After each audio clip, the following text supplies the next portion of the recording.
Welcome to SM learn. आज के इस वीडियो में हम मैथ की एक नई सीरीज स्टार्ट करने जा रहे हैं जिसमें हम अलजेब्रा सीखेंगे।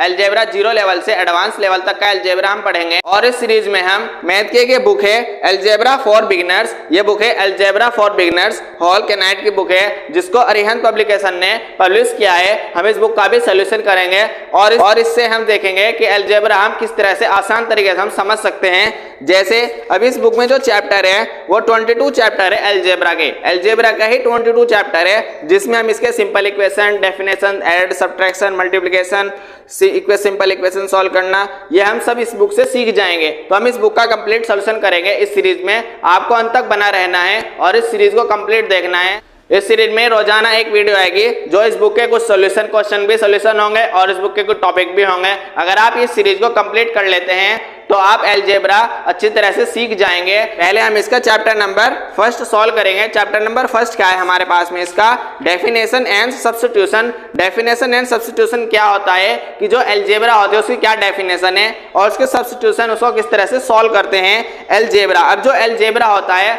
उसके अंदर कुछ क्वांटिटीज ली जाती हैं। जैसे हमारे पास में जो अब तक हमने मैथ पढ़ा है उसका नाम था अर्थमेटिक मैथ, लेकिन अब जो है मैथ है हमारे पास में अलजेब्रा, इसमें क्या होता है हमारे पास में होते हैं वेरिएबल्स होते हैं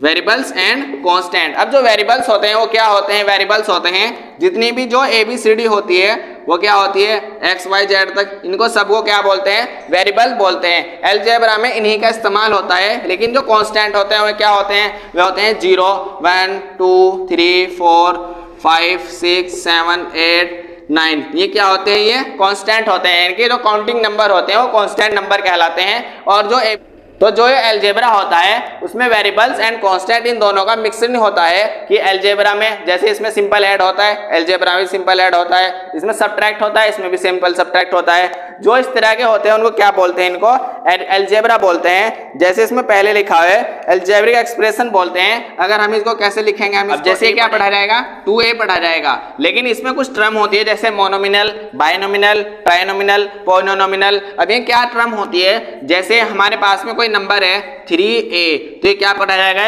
मोनोमिनल है ये। और इस तरह से 4b ये भी क्या है, मोनोमिनल है। लेकिन जो बाइनोमिनल होता है उसमें क्या होता है, जैसे 4a + 3b तो ये क्या कहलाएगा, ये बाइनोमिनल कहलाएगा। इसी तरह से अगर इसके साथ 4b + 3c + 5d या a या कुछ भी वो ये क्या नंबर है, वेरिएबल है इसमें, तो ये क्या कहलाएंगे, ट्राइनोमिनल कहलाएंगे, पॉलिनोमिनल कहलाएंगे। जो 2 या 2 से ज्यादा होंगे वो पोनोमिनल कहलाते हैं। इनके जो सिंगल होते हैं वो क्या होते हैं, मोनोमिनल, और ये होते हैं बाइनोमिनल, ये होते हैं ट्राइनोमिनल। और पॉलिनोमिनल कहलाएंगे जैसे 4a + 3b + 6c + 4d + 5e ये क्या कहलाएंगे, पॉलिनोमिनल कहलाएंगे। इनके जो भी 2 या 2 से ज्यादा होंगे उसको क्या कहेंगे, हम पॉलिनोमिनल कहेंगे या बाइनोमिनल कहेंगे या ट्राइनोमिनल कहेंगे। तो इसमें कुछ इसकी टर्म होती है जिनको हमें मालूम होना चाहिए। तो आज की इस वीडियो में हमने ये बुक का कुछ शुरू की डेफिनेशन देखी हमने कि जो अलजेब्रा होता है उसमें क्या चीज ली जाती है, वेरिएबल एंड कांस्टेंट। ये 2 ही चीज होती है अलजेब्रा में, वेरिएबल एंड कांस्टेंट। अगर हमको पता लग गया कि वेरिएबल क्या है और कांस्टेंट क्या है तो समझ लेना हम वेरिएबल की एक सीढ़ी चढ़ चुके हैं।